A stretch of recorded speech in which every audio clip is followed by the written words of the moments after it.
Hello नमस्कार, आप सभी का एक बार फिर से हार्दिक स्वागत है। आज की इस क्लास में हम बेसिक न्यूज़पेपर रीडिंग का पार्ट नंबर 11 डिस्कस करेंगे और फ्रंट पेज आर्टिकल हम डिस्कस कर रहे हैं डेक्कन क्रॉनिकल न्यूज़पेपर से। आज ही का न्यूज़पेपर है 7 जनवरी का। और फिर कल जो है आपको रात 9 बजे जो आर्टिकल मिलेगा वो बिजनेस आर्टिकल हम डिस्कस करेंगे। फिर नेक्स्ट डे अगले रोज़ जो है हम डिस्कस करेंगे फिर से जो फ्रंट पेज आर्टिकल हम डिस्कस करते हैं बेसिक न्यूज़पेपर रीडिंग है। तो ये सेशन हमारे ऑल्टरनेट डेज पर इस तरह चलते रहेंगे। रात को ठीक 9 बजे आपको ये सेशन मिल जाएगा। कहना क्या चाहता है, देखो हेडलाइन क्या है। ये बर्ड फ्लू से संबंधित एक आर्टिकल है। यहाँ पे ये कहना चाह रहा है कि centre deploys teams to Kerala Haryana. Deploy जो वर्ब है इसका मतलब होता है स्टेशन करना, तैनात करना। ठीक है, तो केंद्र सरकार ने यहाँ पे टीमें लगाई हैं। कहाँ कहाँ पे? केरला में और हरियाणा में टीम्स जो हैं वो तैनात कर दी हैं। ये इसका ट्रांसलेशन है। अब देखिए क्या कहना चाहता है। Union health ministry has deployed multi disciplinary teams. Union health ministry तो केंद्रीय स्वास्थ्य मंत्रालय, उसने क्या किया है? टीम डिप्लॉय की है। और मल्टी डिसिप्लिनरी टीम्स का मतलब क्या है? जो अलग अलग क्षेत्र की टीम्स हैं। डिसिप्लिनरी का मतलब क्या होता है? डिसिप्लिन एक तो अनुशासन होता है, और एक जैसे आप डिसिप्लिन का मतलब यूँ कह सकते हो कि अलग अलग विभाग की टीमें कह सकते हो। तो मल्टी डिसिप्लिनरी टीम्स जो हैं वो इन्होंने डिप्लॉय की है to the avian influenza affected. कहाँ कहाँ पे? दो क्षेत्र हैं, एक का नाम तो है एलाफुजा और एक का नाम है कोटायम। ये डिस्ट्रिक्ट्स हैं केरला के, और एक पंचकुला डिस्ट्रिक्ट है हरियाणा का यहाँ पे। और इसके लिए कहा है एवियन इन्फ्लुएंजा अफेक्टेड। ये क्षेत्र जो हैं प्रभावित हैं, और किससे प्रभावित हैं? एवियन इन्फ्लुएंजा से। एवियन का मतलब होता है रिलेटेड टू बर्ड्स। इन्फ्लुएंजा जो शब्द है, इन्फ्लुएंजा का मतलब कह सकते हो आप क्या, जैसे संक्रमण को बोलते हैं। और ये रेस्पिरेटरी डिजीज़ एक प्रकार से होती है। एक संक्रमण जो होता है जिसके कारण रेस्पिरेशन सिस्टम प्रभावित होता है, उसको बोलते हैं इन्फ्लुएंजा। तो बर्ड संबंधी, बर्ड फ्लू कह दीजिए। तो बर्ड फ्लू से प्रभावित क्षेत्र जो हैं, एलाफुजा नाम है, कोटायम है, ये तो केरला के ज़िले हैं, और हरियाणा में पंचकुला हैं। यहाँ पे यूनियन हेल्थ मिनिस्ट्री ने अलग अलग टीम्स डिप्लॉय की हैं। ठीक है, अब यहाँ समझने वाली बात क्या थी? एक तो डिप्लॉय शब्द का मीनिंग क्या है ये समझना था। हैज के साथ वर्ब की थर्ड फॉर्म लगाते हैं, ये ध्यान रखनी है आपको। एक आपको ध्यान रखना है कि अफेक्टेड जो शब्द है ये यहाँ पे एडजेक्टिव का काम कर रहा है। ये तो आपके नाउन हो जाएंगे क्योंकि नाम है। नाम जो भी होता है, किसी भी स्थान का नाम हो, किसी व्यक्ति का नाम हो, प्रॉपर नाउन की कैटेगरी में आता है, तो ये प्रॉपर नाउन है। ठीक है, और ये जो है इससे पहले ये आपका पास्ट पार्टिसिपल फॉर्म है, और ये एडजेक्टिव के भूमिका में होता है। आगे बात करें, द मूव कम्स। अब ये मूव कौन सा है? मूव, ये जो कदम उठाया है केंद्र सरकार ने या केंद्रीय स्वास्थ्य मंत्रालय ने, उसकी बात ही कर रहा है। तो ऊपर हम चूंकि इस मूव की बात कर चुके हैं तो ये डेफिनेट हो गया, इस कारण से इससे पहले द है। तो ये जो मूव है, comes shortly after the department of animal husbandry notified detection of avian influenza. तो ये जो मूव है ये आया है शॉर्टली आफ्टर, मतलब कुछ ही समय के बाद।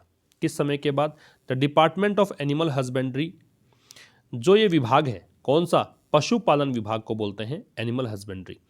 नोटिफाइड, इसने नोटिफाई किया, सूचित किया, किस बारे में? डिटेक्शन के बारे में। डिटेक्शन क्या होता है? डिटेक्ट करने का प्रोसेस। डिटेक्ट क्या होता है? पता लगाना। डिटेक्शन का मतलब पता लगाने का प्रोसेस। क्या पता लगाने प्रोसेस? एवियन इन्फ्लुएंजा जो H5N8 है उसकी बात कर रहे हैं। इसी के लिए कहा गया है also known as bird flu. इसी को ही जाना जाता है किस रूप में? बर्ड फ्लू के रूप में। तो एक बार फिर समझना, ये जो मूव है आता है, हालांकि इसका ट्रांसलेशन ऐसे करोगे आता है ना, क्योंकि प्रेजेंट सिंपल बन रहा है। प्रेजेंट सिंपल में फर्स्ट फॉर्म या फर्स्ट फॉर्म में एस और यस, लेकिन प्रेजेंट सिंपल में ट्रांसलेट करने से एग्जैक्ट मीनिंग तक आप नहीं पहुंच पाओगे। इसलिए ये जो मूव आया है ऐसा पढ़ना है। ये जो कदम उठाया है केंद्रीय स्वास्थ्य मंत्रालय ने, ये कब उठाया है?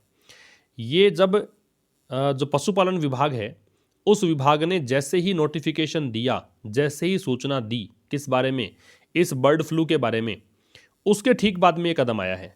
ठीक है, in the samples of dead poultry ducks. और ये किस में मतलब बर्ड फ्लू पाया गया है? सैंपल्स, सैंपल्स होता है नमूने। जब डेड मतलब मरे हुए, पोल्ट्री डक्स, पोल्ट्री की जो डक्स हैं, पोल्ट्री वैसे अगर अकेला भी शब्द होता तो इसका मतलब भी आप डक से, हैन से, इन सब से निकाल सकते हो। पोल्ट्री अगर आप वैसे भोजन के रूप में लेते हो तो सिंगुलर के नाउन के रूप में भी यूज करते हैं। पोल्ट्री, पोल्ट्री की जो डक्स हैं उसकी बात है, बतख है उसकी बात है। फ्रॉम एलाफुजा एंड कोटायम डिस्ट्रिक्ट्स इन केरला। तो ये जो सैंपल्स मिले हैं, सैंपल्स जो हैं कहाँ के हैं? इन क्षेत्रों के। जो डेड पोल्ट्री डक्स हैं जो मरी हुई बतख हैं उनके सैंपल्स से ये पता लगा है इन्फ्लुएंजा है, बर्ड फ्लू है। और साथ में पंचकुला हरियाणा है, उससे जो सैंपल्स मिले हैं उससे पता चला है। ठीक है, बहुत सिंपल सिंपल बातें हैं, ज़्यादा कुछ है नहीं। बिसाइड्स, इसके अतिरिक्त याद रखने की बात ये है कि बिसाइड जो होता है ये एक प्रेपोजिशन है, ये भी एक प्रेपोजिशन है, बस फ़र्क ये है कि इसका मतलब होता है के नज़दीक, नियर, और ये होता है इन एडिशन टू, के अतिरिक्त। तो इसके अलावा क्या है, advisory has been issued to Rajasthan. Advisory का मतलब एक सलाह यहाँ पे इशू की गई है, सलाह जारी की गई है। इसके अतिरिक्त मतलब हरियाणा और किसकी बात थी, केरला की, यहाँ तो बात कर ही ली, लेकिन एडवाइजरी यहाँ पे इशू की गई है। Has been issued passive voice है क्योंकि बीन के साथ थर्ड फॉर्म है। बी का कोई भी रूप आपको दे रखा हो, is, am, are, was, were, be, been, being, उसके साथ थर्ड फॉर्म लगाते हैं हम, तो पैसिव वॉइस बन जाता है। तो एडवाइजरी इशू की गई है राजस्थान को, हिमाचल प्रदेश और मध्य प्रदेश के लिए। वेयर टू, जहाँ पर भी, वेयर इसलिए आ रहा है क्योंकि इन स्थानों की बात है, मध्य प्रदेश की बात है, हिमाचल प्रदेश की बात है, राजस्थान की बात है। इन स्थानों पर भी जो केसेस ऑफ एवियन इन्फ्लुएंजा है, जो बर्ड फ्लू का जो केसेस हैं, एवियन इन्फ्लुएंजा को बर्ड फ्लू पढ़ सकते हो आप, है ना। एवियन जो शब्द है, वैसे वन वर्ड में कई बार एग्जाम में पूछ लेते हैं, रिलेटिंग टू बर्ड, जो पक्षियों से संबंधित, उसको क्या बोलते हैं, उसको एवियन बोलते हैं। तो इनमें भी, इन स्थानों पर भी जो केसेस हैं, केसेस किसके, इनके। अब ये केसेज ही सब्जेक्ट है इसका, तो देखो हैव बीन डिटेक्टेड, ये पैसिव हुआ कि नहीं क्योंकि बीन के साथ थर्ड फॉर्म है। केसेस डिटेक्ट किए गए, डिटेक्ट मतलब पता लगाया गया है, इन केसेस का पता चला है। To avoid further spread of the infection, किसके लिए, फर्दर का मतलब आगे का, स्प्रेड का मतलब फैलाव, इन्फेक्शन का मतलब संक्रमण, अवॉइड का मतलब बचना। ठीक है, तो आगे किसी संक्रमण के फैलाव से बचने के लिए, अवॉइड करने के लिए, बात समझ में आ गई। आगे कोई भी संक्रमण का फैलाव ना, मतलब फैलाव हुआ है कि नहीं हुआ, फैलाव हो उससे बचने के लिए ये मतलब जारी की गई है, मतलब इनको भी इश्यू किया गया है एडवाइजरी। आगे कह रहा है अकॉर्डिंग टू मतलब के अनुसार, किसके अनुसार, यूनियन गवर्नमेंट के अनुसार। एट प्रेजेंट, वर्तमान में, देर आर 12 एपिसेंटर्स, 12 एपिसेंटर्स हैं। यहाँ समझने की एक बात है कि देर से जब सेंटेंस को स्टार्ट करते हो ना तो इन्वर्जन लगता है। इन्वर्जन का मतलब जो सब्जेक्ट है वो अपने क्रिया के बाद में लगेगा, तो 12 एपिसेंटर्स को देखकर आर है। एपिसेंटर्स का मतलब होता है जहाँ पे बहुत ज़्यादा एक्टिविटी होती है ना। एपिसेंटर एक तो अभिकेंद्र होता है, जहाँ ज़मीन के नीचे भूकंप का झटका उसके ठीक ऊपर, ज़मीन के ऊपर कहाँ पर महसूस किया गया उसको एपिसेंटर, लेकिन यहाँ पे है जहाँ पे काफ़ी ज़्यादा एक्टिविटीज़ होती है उसको बोलते हैं एपिसेंटर्स। तो कह रहा है कि यूनियन गवर्नमेंट के अनुसार, केंद्र सरकार के अनुसार, वर्तमान में 12 एपिसेंटर्स है बर्ड फ्लू के, स्प्रेड इन 4 स्टेट, जो कि 4 राज्यों में फैला हुआ है। ठीक है, तो there are 12 epicentres of bird flu spread in, bird flu spread का मतलब बर्ड फ्लू जहां जहां पे फैला है उसके 12 एपिसेंटर्स है 4 स्टेट्स में। ये किसके अनुसार है, यूनियन गवर्नमेंट के अनुसार। तो देखो, फ्रंट पेज आर्टिकल पढ़ाने का उद्देश्य मेरा इतना है कि जो भी चीज़ सीखो, 2 चीज़ें सीखो, 3 सीखो, लेकिन पक्का अच्छे से सीखो। आपने क्या सीखा मैं रिपीट करना चाहूँगा। आपने सीखा डिप्लॉय का मतलब स्टेशन होता है। आपने सीखा बिसाइड्स जो शब्द है उसका मतलब के अतिरिक्त, जबकि बिसाइड का मतलब के नज़दीक होता है।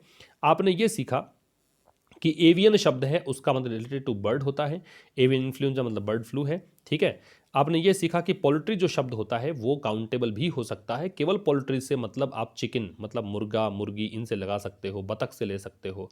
और पोल्ट्री जब भोजन के रूप में आए तो वो सिंगुलर बन जाता है, अनकाउंटेबल बन जाता है। ठीक है, ये ध्यान रखेंगे।